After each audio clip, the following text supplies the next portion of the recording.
sure sayang pati ng questions ng ating mga kasamahan dito sa press. I just have a few questions, sir. May So, Sir Ricky, gusto ko lang pong malaman. Sa tingin niyo po, bakit sobrang nag-resonate itong kwento na to? Is it because, yun nga, kagaya ng pinag-usapan namin kanina, talagang love isn't really fair?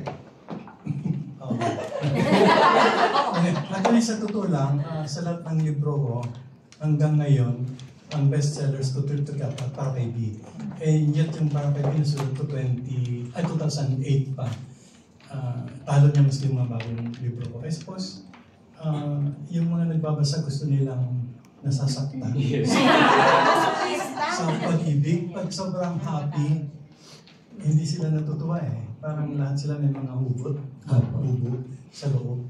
Kaya mas masakit at mahapdi yung kwento ng pag-ibig. I think mas dala-dala nila sa loob nila. Kaya marami akong readers na nagsasabi sa akin na nabasa niya 4 times, 5 times, 6 times yung Para Kay B.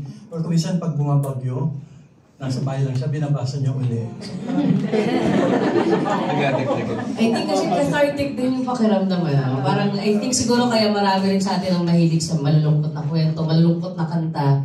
Kasi pag naririnig natin yung mga ganito na, ay hindi pala ako nag-iisang nasasaktan. Kaya greatest love stories, lalo mga pelikula, Wuthering Heights and so on, karamihan malungkot yung ending. Mas doon nakaka-relate yung tao. Totoo po yun, sir. Maraming mga nasasaktan, hindi lang nila pinapakita. But sir, I'd like to ask, ano po yung pinaka-challenging na part nung binubuo nyo, sinusulat itong Para Kay B? Pinaka-nahirapan ako dun sa chapter ng Malyaga. Kasi hindi siya totoo. Meron akong group ng readers sa bahay lagi. Lahat naman ng libro ko may ka-brainstorm, nag-feedback, all the way hanggang matapos. So, tuwing papabasa ko sa kanila yung draft, lahat gustong-gusto nila. Pero pagdating sa chapter ng Malyaga, umiiling yung mga kaibigan ko. So, anong problema? So, inabot ng ilang linggo rin yun eh. Na hindi ko ma-solve. So, hanggang anyway, na-solve. I think. Kasi sa ngayon, pag nag-book launch ako, usually nagpapa-autograph sila at ang daming lumalapit. Karamihan bumubulong eh. Personal ang book launch eh. Like, yung ilan sinabi sa akin. Siguro na 3 or 4 ang nagsabi sa akin ng mga babae na yung pong karanasan ni Sandra, nangyari din sa amin ng kuya ko. Oh my God! And ang Pilipino naman, ang Pilipino nagtitiwala eh. Stranger ako eh. Suppose stranger ako, kaya mas komportable sila eh. So, yun, 3-4 noon nagkukwento ng gano'n. Pero marami ang nagkukwento tungkol kay Erica sa Malyaga. Mas maraming nagsabi paborito nila. Kanya-kanya silang paborito, pero maraming nagsabi paborito nila si Erica. I think ganun siya na talagang nakakahanap at makahanap ang audience natin. Kung saan sila makakarelate, kaninong character, kaninong buhay yung pinakamalapit sa kanila. Yeah, maraming anecdotes pala dyan. Nagkaroon kami ng isang okasyon na nag-propose yung isang character namin sa kanyang kasamahan sa cast. On the spot, pagkatapos sa isang performance ng Para Kay B. Ang gusto sabihin, parang personal yung tingin nila doon sa libro, yung niyayakap nila. Meron din mga pumunta sa bahay na panregalo niya sa kanyang girlfriend at hindi alam gagawin niyang sorpresa. And then nagtagkatuluyan sila, dumating sila sa bahay at nagpakilala sa akin. May isa naman na gusto niyang i-autograph ko sa Para Kay B. Magtatapat na siya ng pag-ibig that night. At so magsulat ako dun sa libro ng dedication para makatulong na supportahan sa school. Gusto niya, national artist na. So to answer yung question mo, I think partly dahil pag-ibig, and dahil libro, more than film, may feeling yung mga tao na personal na kanila yung kwento. Kaya pag nakakaharap nila ako, hindi sila nahihiya na magsalita rin. Ito yun, sir. Ngayon po, di ba, kagaya nga ng sabi niyo kanina na isulat niyo noong 2008, o ba siya noong 2008? Ngayon, stage play na siya. Yung mga dating karakter na nasa utak niyo lang, sir, ginagampanan na ng mga napakagagaling ng mga artistang nandito. So, ano po yung pakiramdam? Like, ayun, kanina po, I think this is the first time na nakita niyo rin itong kanilang excerpt, no? Ano pong pakiramdam, sir, na, uy, ito it's finally coming to life? Nabawasan na malaki yung kaba ko. Kinakabahan ka. Kasi syempre, parang pag sinalang sa publiko yung para kay B, parang sinalang na rin ako eh. And parang may feeling ka na naman, magko-comment sila, mag-evaluate sila, mag-react sila. So, nahihiya ako sa ganun. Kaya yung kaba ko all the way hanggang... Pero nung kanina nakausap ko sila LG at sila, medyo confident na sila yun. And then napanood ko sila kanina. Sabi ko, mukhang it's in good hands. At kilala ko yung iba sa cast. Napanood ko yung tatlong upuan. Nakakapanood ako ng Lolong and so on. That's good. I'm happy. Kasi nga, di ba, kumbaga at the end of the day, ang isang artistic endeavor kagaya nito, talagang kailangan ng panahon ng pagmamahal. Because now it's a shared vision amongst everybody here on stage. So Sir Ricky will open the floor sa ating mga president dito for siguro 3 questions. Kung may questions kayo for Sir Ricky, just please state your name po and kung ano pong publication ang kinalalagyan ninyo. So sino pong unang gusto magtanong para sa ating national artist? Kay Sir Ricky. Do you have questions? Sige. After you, I'll go with you, Jan. Oh, yeah, I'm John Buona from Kumakaw.com. Congratulations, yung pakita pa lang na short excerpt of it. Actually, it looks nice. Well, siguro kay Direk Young muna. Ayan. Una sa lahat, congrats personally. Ayan. How does it feel to be, lauded by Sir Ricky about the interpretation of this particular novel? How does it feel? Okay. Siguro, hearing it now, kay Sir Ricky, medyo nabawasan yung anxiety ko. Kasi maraming, of course, yung nakita nyo kanina, today nyo lang siya na-experience. But for us, it's been months since we've brainstorming it and talking to LJ.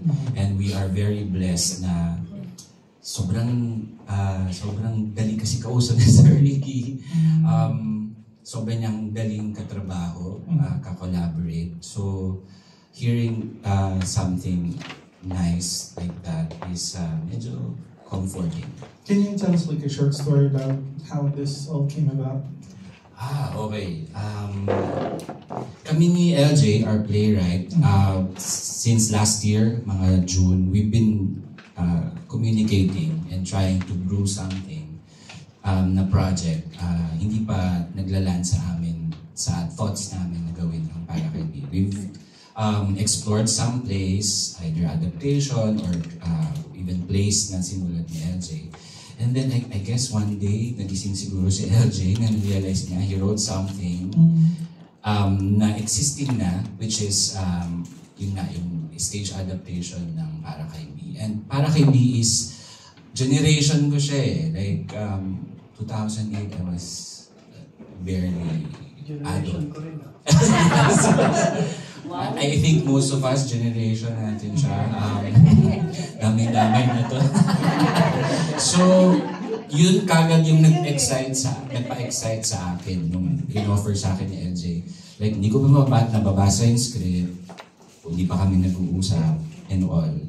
Umuo na ako kagad. Sige, yun yung isa sa mga bagay na hindi ka sure kung tama ba yung decision mo, pero you just take risk and sobrang leap of faith siya. Tapos yung pressure pa kasi nasimulat siya ng very lauded person, si Sir Ricky. So, I guess, yun, sugal siya. And every day, magandang bagay siguro na anxious ako.